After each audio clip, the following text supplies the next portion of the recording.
Pardon. Alors, je peux commencer. Attendez, il est où le... On commence bien. Oui.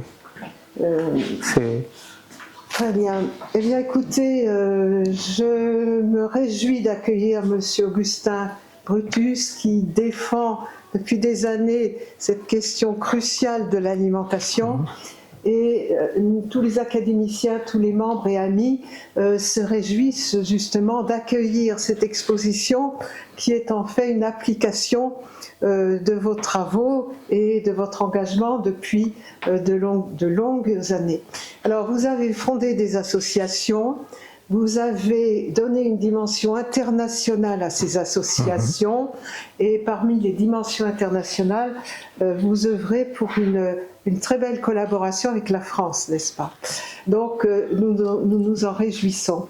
Alors cette question effectivement de l'alimentation est cruciale, vous travaillez depuis longtemps sur cette question, vous êtes un maître d'œuvre je dirais, et cette question est d'autant plus cruciale que c'est un des fondements des tenants et aboutissants de l'Organisation mondiale de la santé, puisque vous le savez, pour l'OMS et à juste titre, la santé, ce n'est pas une affaire de maladie, c'est un état de bien-être global, psychique et physique.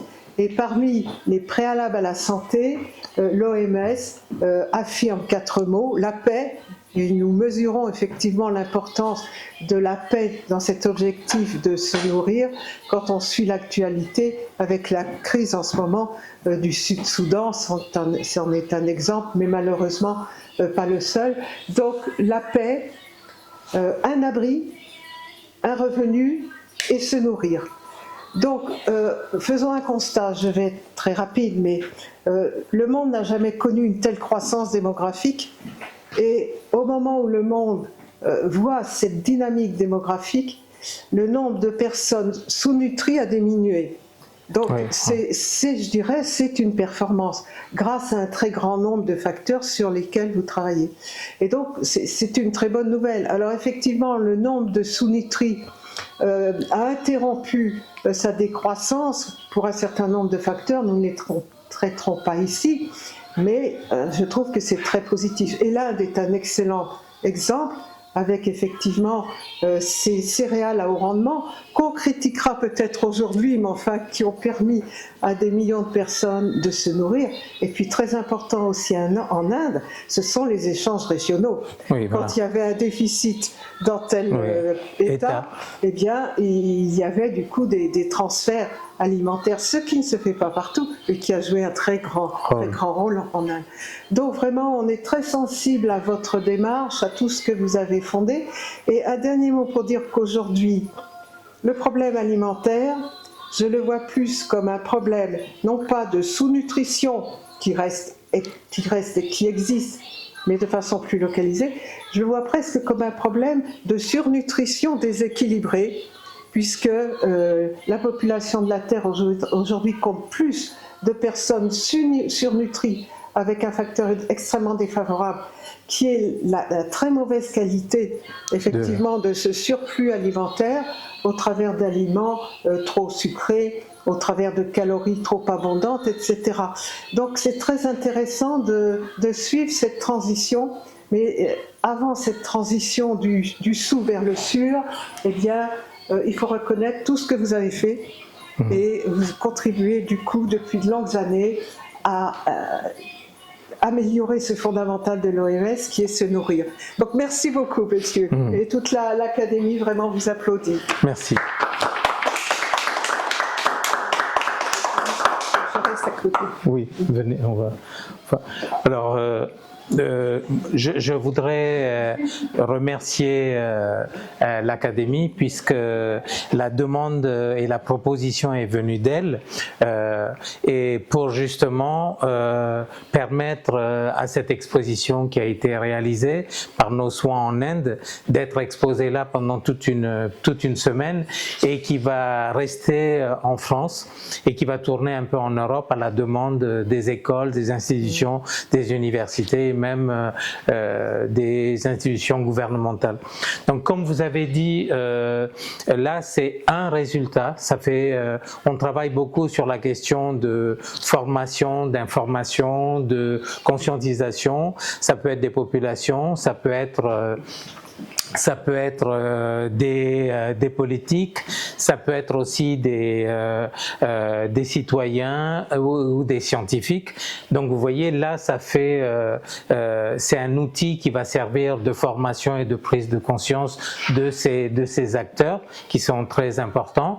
Mais aussi nous sommes sur le terrain et nous travaillons avec des personnes donc qui vont apporter des solutions, qui vont apporter des réponses concrètes à des problèmes, parce que le tout c'est pas de parler, vous voyez, c'est aussi de pouvoir inspirer, inviter ou inciter les différents acteurs à s'y mettre. Et donc l'exposition aussi, après un constat le plus objectif possible, essaye de mettre en avant des expériences un petit peu dans le monde. Donc il y a des expériences de l'Inde, mais pas que. Vous voyez, on a repris des choses qui se passent en Afrique, on a pris des exemples d'Amérique latine pour montrer que les alternatives existent, elles donnent des résultats et donc elles peuvent être remis aux situations et aux conditions locales pour le faire, quoi. Donc voilà.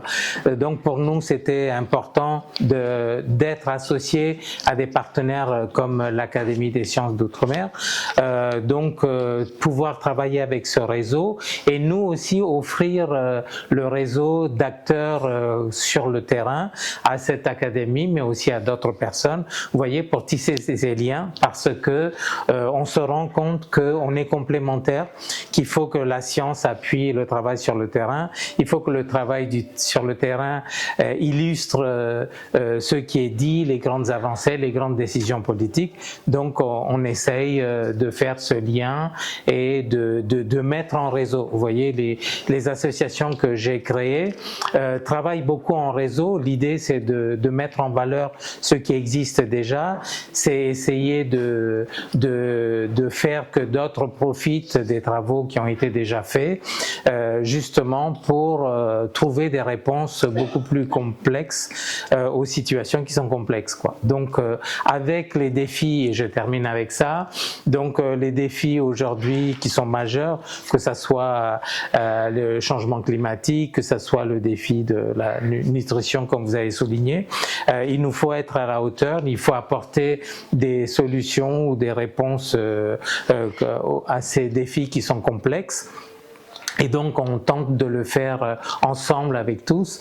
Et pour nous, le droit à l'alimentation est le droit premier et le droit qui va conditionner tous les autres droits, quoi. Le droit à l'éducation, le droit du bien vivre, bien-être, etc.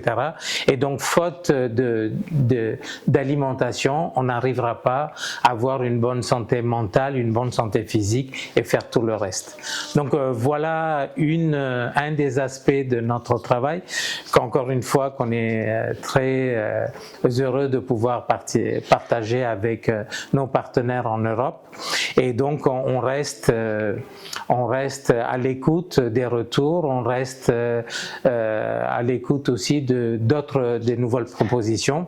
Et donc là je voudrais aussi annoncer que à la demande de l'Académie, on prépare un voyage en février des membres de l'Académie en Inde qui iront pour la première fois, et donc pour nous ça va être l'occasion de leur faire toucher du doigt des réalités, mais aussi de mettre en parallèle avec ce que l'Académie fait dans d'autres pays.